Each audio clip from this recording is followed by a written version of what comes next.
Hello, vegan super friends across the world. My name is Brock Lee, and are you ready to rumble? Look, it's a bird. It's a plane. No, it's John C. Wait, this is the wrong show.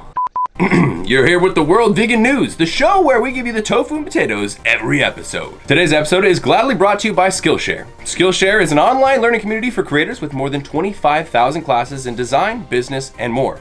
The reason it's interesting to me is because they offer courses on video editing, video production, and pretty much everything all video, so you can do things like host the vegan news yourself. One class that I do recommend on the site is Do-It-Yourself Cinematography, How to Make Your Video Look Like a Movie by Ryan Booth. These courses can really open up your skill set and change your creative eye. Premium memberships on the site give you unlimited access so you can join the classes and communities that are just right for you. Whether you want to fuel your curiosity, creativity, or even career, Skillshare is the perfect place to keep you learning and thriving. Join more than 7 million users on the platform who are using it to increase their amount of knowledge as well as learn from like-minded people. Skillshare is giving away a free 2-month unlimited access trial to my subscribers who click the link in the description box, and after that, it's only around $10 a month. So thank you, Skillshare, for sponsoring the video. In our first story, we have 46,000 customers demanding that Starbucks drop vegan milk upcharges. If you don't know already, Starbucks charges about 80 cents for alternate milk instead of dairy milk, and since they cost pretty much the same, a lot of people are upset and in uproar about it and have begun a letter writing campaign. I know we're a world of coffee drinkers, so I put this out to you. What do you think about Starbucks, and do you think that we should be charged extra for nut milk? Next up, our favorite anti-vegan Piers Morgan blasts new vegan Cornish pasty, saying that it stinks. You stink, Piers Morgan. It's going to be a vegan Cornish pasty, right? These two's chemistry on camera is painful at best. Because according to the Cornish Pasty Association, the official recipe must contain at least 12.5% beef, 25% vegetables. Oh, I didn't realize there was a specific scientific formula for pasties, as if we're in chemistry. You can call your vegan nonsense whatever you want to call it. Yeah. It just has to be just vegan gruel, vegan vegetables, right? All that, because then no one will buy it. The moment you start calling it Cornish vegan pasty, who exactly you're going to confuse is people. going to act? Sure, let's call things exactly like they are. Vegan vegetables for me, and the outdated British guy who babbles incoherently for an hour show for you. Coming up, vegan burgers and meats are dropping in price significantly. Why? You'll find out soon. But first, the Lone Star tick has been spotted in Wisconsin. This tick causes an allergy to red meat upon its bite and was reported about a year ago. Well, it looks like it's back, and it's making its way across the US and into Ontario, Canada. And it's only a matter of time until these ticks make their way over to the UK and under the covers of Piers Morgan. And then vegan Cornish pasties won't sound so bad anymore. Look, it's utterly inedible. Down near Padstow. And I like it down there, and I like proper Cornish pasty. Next up, Costco launches its plant-based Just Egg in 2-packs for $10. This is awesome news, as I do not gold. But seriously, $7.99 in my stores for one is a little bit too rich for my blood. Corn vegan protein builds better muscle than milk protein, says a new study. A study funded by the Corn brand themselves showed results of more than double the muscle building rates from mushroom-based protein rather than the milk-based protein. That's awesome, and there's plenty muscular vegans to prove this, but I think the study needs to be carried out better, as there were only 20 participants. Having sound scientific studies carried out can really add to the proof that veganism is the right choice, but the wrong studies, well, those can make us look drunk. You want to help me win a contest, little elf? Sure. Starts with a little drinky pool. In a piece of news that makes me very excited, 56% fewer bulls are killed each year in Spanish bullfights over the last 10 years. According to the stats, the number of bulls stabbed and killed dropped from approximately 16,000 in 2008 to roughly 7,000 in 2018. PETA commented on the situation, saying that the archaic spectacle has fallen out of favors with the majority of Spaniards and tourists. And also, as a rule of thumb, anything you wouldn't want to be a part of, you shouldn't include animals in. So unless you want to get on all fours and let me chase you around an arena waving a blanket frantically, just stop, because you look stupid. I needed someone to Wait, shut your work mouth. Shut your mouth. I'm sorry? What did You're you just just coming say? off stupid. Vegan athlete Abdullah Zainab from the Glucose Network on YouTube has won the epic Tour de Froth.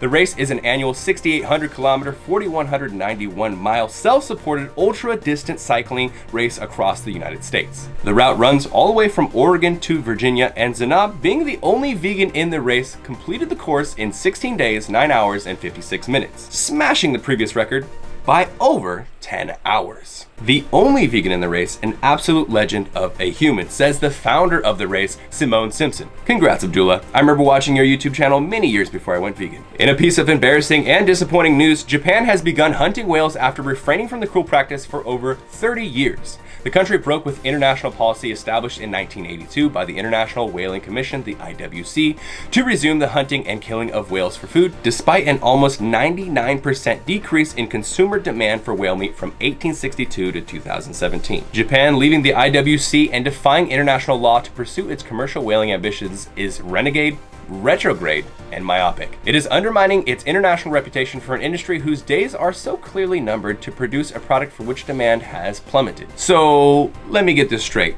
No one's buying it, no one's asking for it, but Japan went on a huge bender one night and sent the email out to their fishers. Come in, Mr. Lady, come in.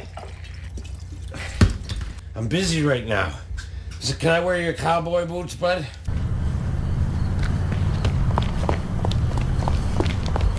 Next up, science is getting really weird because a tech startup creates mozzarella without any actual dairy.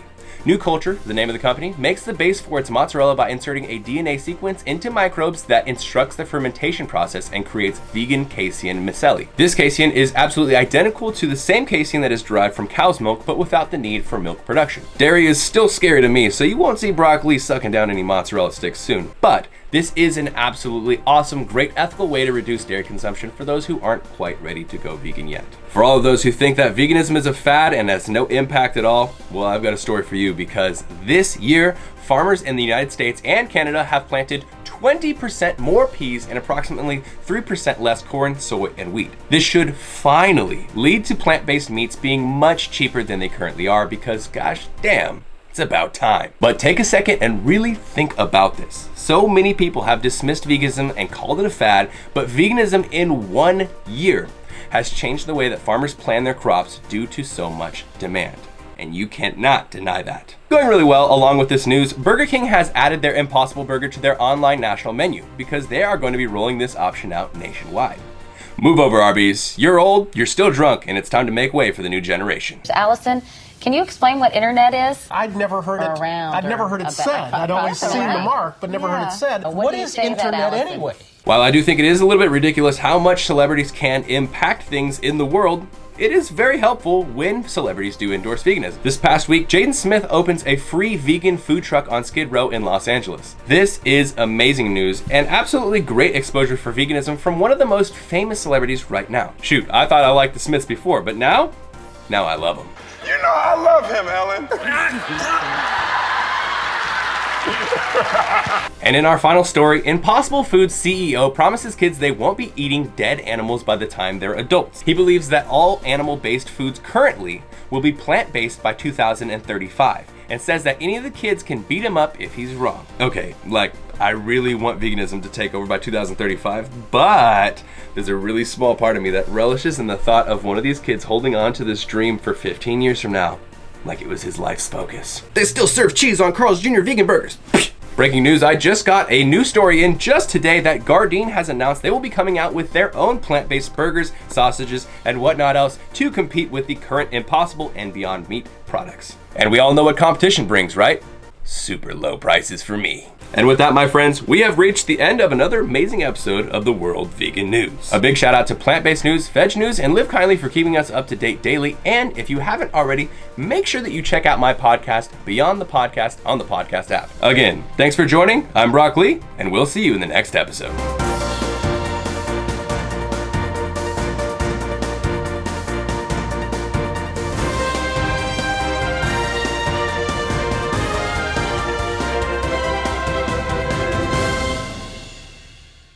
Team Beyond the Week. CT.